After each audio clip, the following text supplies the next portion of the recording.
The tension at sea escalated sharply when the Gaza aid flotilla, carrying international activists, was intercepted by Israeli forces in international waters. Among those on board was Swedish climate activist Greta Thunberg, whose subsequent video statement has sparked global debate. In the video released on October 2nd, Thunberg appeared visibly shaken as she introduced herself. Greta Thunberg said, "My name is Greta Thunberg. I am a citizen of Sweden. If you are watching this video, it is because I have been abducted and taken against my will by Israeli forces. Our humanitarian mission was non-violent and abiding by international law. Please tell my government to demand my and the others' immediate release." The video, reportedly recorded from an undisclosed location at sea, was released by the global Sumud Flotilla Group and distributed by international media agencies. The activists' use of the words abducted and taken against my will immediately drew attention to the circumstances of the Israeli naval interception. Thunberg's involvement with the flotilla had already been a subject of controversy. The aid mission set out with the stated goal of breaking the Israeli blockade on Gaza and delivering humanitarian assistance. Organisers described their effort as a peaceful act of solidarity with civilians in the besieged enclave. Israeli authorities, however, have long maintained that such flotillas risk aiding Hamas and undermining Israeli security. In her message, Thunberg emphasised the non-violent nature of the flotilla. Greta Thunberg said, "Our humanitarian action was non-violent and respected international law."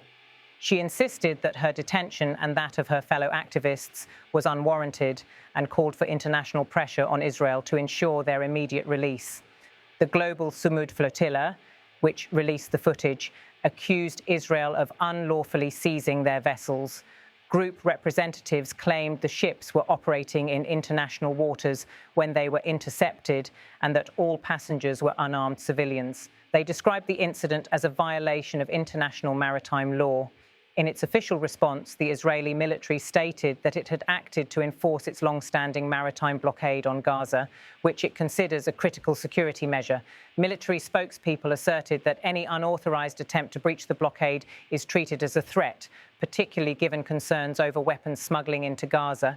Israel did not directly comment on Thunberg's personal claims of abduction. The incident sparked an immediate wave of reactions across international platforms. Supporters of Thunberg expressed outrage, portraying her detention as an overreach by Israeli authorities and an affront to peaceful activism. Critics, however, accused the flotilla of being politically motivated and of deliberately provoking a confrontation with Israeli forces. International human rights organizations have often criticized the blockade on Gaza, calling it a form of collective punishment on the territory's 2 million residents.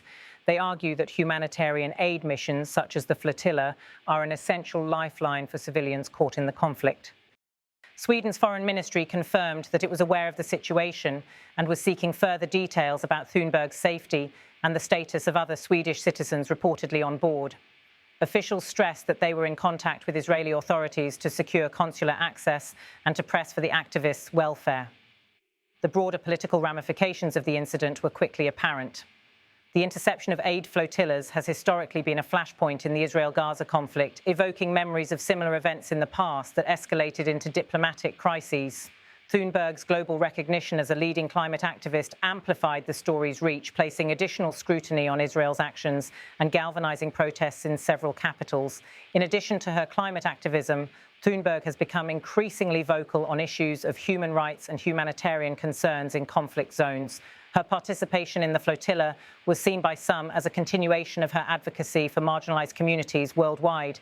Others, however, criticized her decision to join a mission that directly challenged Israel's blockade policy, viewing it as a politically charged move that blurred the line between humanitarian aid and political activism. Observers noted that the incident comes at a time of heightened tension in the region, with intermittent fighting in and around Gaza and growing international calls for renewed diplomatic efforts to ease the humanitarian crisis.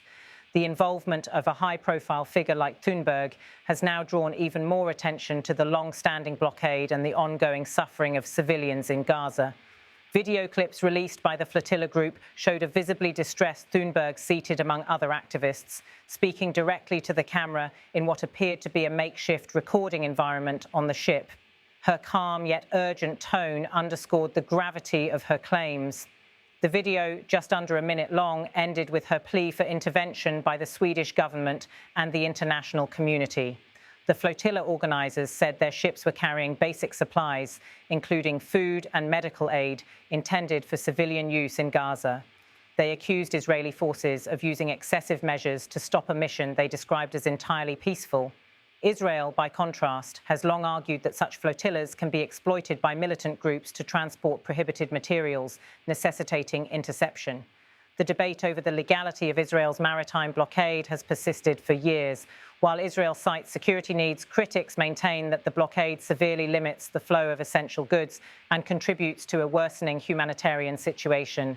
This latest episode has reignited that debate and placed the focus once again on the balance between national security and international humanitarian law. As the video continued to circulate online, global reactions intensified. Activist groups organised demonstrations outside Israeli embassies in several countries, demanding the release of Thunberg and her fellow passengers. Some governments urged restraint and called for a full investigation into the circumstances of the flotilla's interception. Meanwhile, international legal experts pointed out that the core dispute, whether the flotilla was intercepted in international waters and whether Israel's actions constituted a breach of maritime law, will likely remain a subject of contention. Such disputes have historically been difficult to resolve, given the complexities of the conflict and the entrenched positions of both sides. For now, Thunberg's message resonates as a stark account of her personal experience during the interception. Greta Thunberg said, "Please tell my government to demand my and the others' immediate release." Her words have transformed what might have been a regional maritime incident into a global human interest story, highlighting the intersection of humanitarian activism, conflict, and international law. The incident underscores once again how individual voices, particularly those with global recognition, can shape the narrative of long-running geopolitical disputes. Whether this episode leads to any change in policy or practice remains to be seen, but it has already intensified the spotlight on the humanitarian consequences of the blockade and the ongoing struggle over Gaza's access to aid. My name is Greta Thunberg. I'm a citizen of Sweden. If you are watching this video, I have been abducted and taken against my will by Israeli forces. Our humanitarian mission was non-violent and abiding by international law. Please tell my government to demand my and the others' immediate release.